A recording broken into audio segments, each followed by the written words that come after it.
তিনবার ছাড়ছি ওটা। আচ্ছা নষ্ট হয়ে গেলে তো মনে করেন শৈল পাইছিলাম 11টা এই রুমের বড় বড় 11টা শৈল পাইছি, শিং পাইছি, কই পাইছি, টাই পাইছি। তারপরে আপনার সারা মাছ পাইনি একটা আন্দা তো পাইছি তখন। হ্যালো বিয়াস, আসসালামু আলাইকুম। আমি আছি আশরাফুল হোসেন মোল্লা। তো চলে যাচ্ছি আবার নাজমুল ভাইয়ের কাছে। তো নাজমুল ভাই আজকে শিং মাছ ধরবে তার পুকুরে। তো এই পুকুরে আমরা যাব, আর এটা আমাদের গ্রামের ভিতরে। তো আপনারা সঙ্গে থাকবেন, যারা ভিডিওটি দেখতেছেন অবশ্যই লাইক দিয়ে কমেন্ট করে শেয়ার করে দেবেন। তো দেখবো আজকে কীভাবে তার মানে আমাদের নাজমুল ভাই শিং মাছ ধরে। অবশ্যই সঙ্গে থাকুন, এটা আমাদের গ্রামের ভিতরে।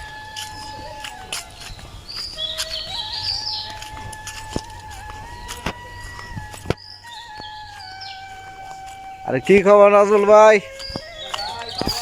এই তো ভাই আছি। খবর ভাই? এই তো ভাই আছি আলহামদুলিল্লাহ ভালো। খুব গাছ গাছালি কাটতে কুটতে সব সাফ করে লাইতেছেন? পুকুরটা হ্যাঁ মাছ জমি। আচ্ছা, আপনার জিওল মাছ পাওয়া যায় এটাতে পুকুরে? আন্দা বুঝছিনি তো। এইটার ভিতরে আবার মাছ হয় কেমনে? এটা তো কচুরি পানায় ভরা। কচুরি পানার ভিতরেই তো শিং মাছ পাওয়া যায়। শিং মাছ, কই মাছ, শোল মাছ আপনার খাই নেন।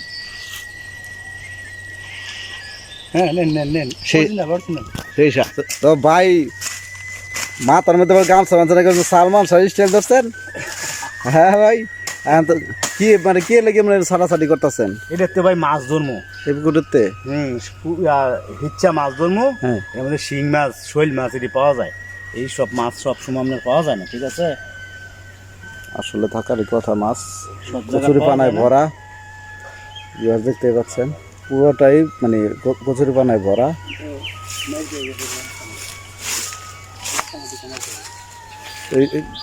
এই জায়গাটা গভীর, এই জায়গাটাতে না আপনার এই করে এদিকে মেশিন লাগাইয়া হিচালাম, হিচালাইলে মাছ পাওয়া যায়, অনেক মাছ পাওয়া যায়। অনেক মাছ কি কি মাছ পাওয়া যাবে এই জায়গায়? এই যে কই মাছ, শিং মাছ, শৈল মাছ, কাহি মাছ, এই তিনটা মাছই, চারটা মাছই বেশি পাওয়া যায়। আচ্ছা আচ্ছা।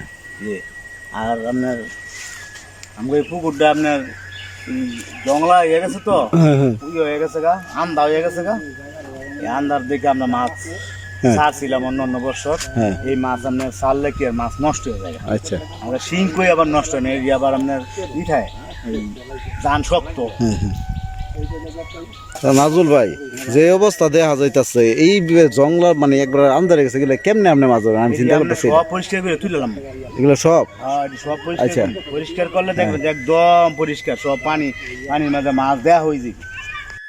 ভিউয়ার্স, এটা একটা পুকুর ছিল। এই যে এটা একটা পুকুর ছিল, যেহেতু তারা মানে এই জায়গায় গোসল টোসল আগে হয়তো করতো, এখন আর গোসল টোসল করা হয় না। মানে এই জায়গায় ওই শিং মাছ, কই মাছ, বিভিন্ন প্রকারের দেশীয় মাছগুলো আছে, এগুলা মানে বিশেষ করে এই জায়গায় পাওয়া যায় আর কি। এগুলো মনে হয় চাষও করে না, আগে মাছ ছাড়তো একদম, কিন্তু এখন মাছ ছাড়ে না, এইরকম হয়ে গেছে। আর এই জায়গায় টাকি মাছ, তারপরে কই মাছ, শিং মাছ, এই ধরনের মাছগুলো এই জায়গায় পাওয়া যাবে আর কি বেশি বেশি করে। তো এটা কবে করবেন? এটা সেজন কবে? এই সপ্তাহে আমরা এটা হিচ্ছা মাছ ধরে গেলাম। এই সপ্তাহে এই সপ্তাহে হিচ্ছা মাছ ধরে গেলাম। আপনার যে পাম্পের মেশিন লাগামো, মেশিন লাগাইলেই আপনার যে মাছ, অনেক মাছ পাওয়া যায়। গত বছর তো আপনার ভালো মাছ পাইছি। কত বছর কয়েক হাজার টাকা মাছ পাইছিলেন? মাছের তো আপনার দাম বাজারে দিয়ে শৈল মাছের দাম বলে 700-800 টাকা কেজি। এর মানে শৈল পাইছিলাম 11টা এই রুমের বড় বড় 11টা শৈল পাইছি, শিং পাইছি, কই পাইছি, টাই পাইছি। তারপরে আপনার সারা মাছ পাইনি একটা আন্দা তো পাইছি। তখন আপনার এক ক্যারেট বই রেখেছে সারা মাছ তার এই জায়গায় থাকতো না, এই অবস্থা আপনার এক ক্যারেট বই রেখেছে গা। আপনার এই সেটটা দেখেন ওই যে হ্যান তেনে দইরা দইরা হয়ে গিয়ে আদা এটা কটকটি মাছ আমি দেখছি। ওই যে পুকুরটা আছে না, ওই যে পুকুরটা, ওই পুকুরের ভিতরে হ্যাঁ অনেক কটকটি মাছ ধরে আবার এর ভিতর ছাড়ছে। কটকটি মাছ তো গাং বইরা গেছে একদম। এই কটকটি মাছ খাইতে বলে খুব মজা লাগে।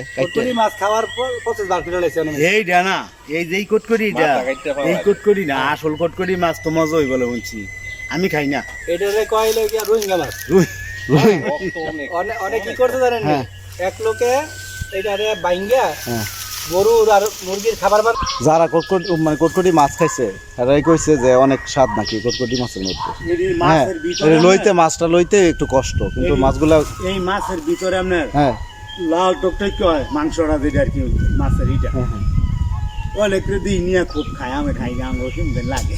আর এগুলো তো মরে না সহজে, মরে না এটা হ্যাঁ সত্য। এটা জানো অনেক সত্য, মাথা অসুস্থ হয়ে যায়। আপনি এই যে শুকায় ইয়ে হয়ে যায়, তারপর পানি মধ্যে ছেড়ে দিলে যাতে হয়ে যায়। ময়লা পানি দিলে কিমন বেশি জমবে অবস্থা তো সত্যি মাছ মরে খারাপ। যেতে পারে। সেই কোনো ইয়ে করে ফ্রিজে তুই দিবেন নাজুল ভাই, হ্যাঁ ভাই, এই পুকুরটা আপনারা এমনি ফালাই রাখছেন কি? এটা তো আপনার ইচ্ছা করলে তো মাছ ছাড়লে মোটামুটি মেলা ভাই মাছ পাইতেন। এটার ভিতরে আমরা যত পদের মাছ আছে হ্যাঁ। ছাড়ছিলাম, হুম। বুঝছেন? এটা এই যে বাড়ি ঘর উঠা না, হ্যাঁ হ্যাঁ এটা তো পারবেন না। পারবেন না। এই বর্ষা আইলে আপনার বৃষ্টি হয় না, বৃষ্টি হ্যাঁ। হলে উপর থেকে সব নামে, নাইমে আপনার এই মাছগুলো মরে যায়, ওহ, ঠিক আছে? এই পুকুরটা তো মোটামুটি আপনার বড়ই, হুম হুম কিন্তু মাছগুলো মরে যায়। আমি এই মাছগুলা এমনি তিনবার ছাড়ছি উঠে আচ্ছা নষ্ট হয়ে গেলে তো মনে করি না লাগে। অনেক যেই মাছটা আছে এটা আবার আপনার এই পানি রয়ে দিয়ে গেলে হ্যাঁ তো বিল আছে, আচ্ছা ওই যে নামে এগুলো উঠে যায়। ওই যে বিল আমার পিছনে দেখতে পাচ্ছেন, ওই যে এটা বাঁধের পরে হচ্ছে বিল, আর ওই জায়গা থেকে কটকটি মাছ এই জায়গায় আসছে আর কি, মানে জালারা পানি মাছ ধরছে, ধরার পরে যেগুলা ধরছে ওই কটকটি মাছ, এগুলো আবার এটার ভিতর ছাড়ছে, ওইটা থেকে কটকটি মাছ হয়েছে আর কি। তো এই হচ্ছে নাজুল ভাই, তো আমরা যখন ইয়ে করবো মাছ ধরবো ওই পুকুর থেকে, তো অবশ্যই আমি আপনাদের ওই মাছগুলো দেখানোর চেষ্টা করবো, কতগুলো মাছ পায়, কত টাকার মাছ পায়, সব কিছু তুলে দেওয়ার চেষ্টা করব।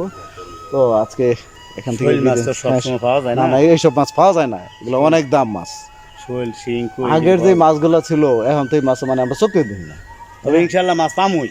দেখ মাছ পাইবো তো অবশ্যই দেখবো কতগুলো মাছ ধরে ওনারা, আর অবশ্যই যখন শেষ দিবেন তখন আমার অবশ্যই জানাই, ইনশাআল্লাহ। আসবো, ঠিক আছে? ইনশাআল্লাহ। তো আমি মাছ ধরা দেখবো। তো আজকে এখান থেকে বিদায় নিচ্ছি, সবাই ভালো থাকবেন, সুস্থ থাকবেন, ঈদ মোবারক, আসসালামু আলাইকুম রহমতুল্লাহ।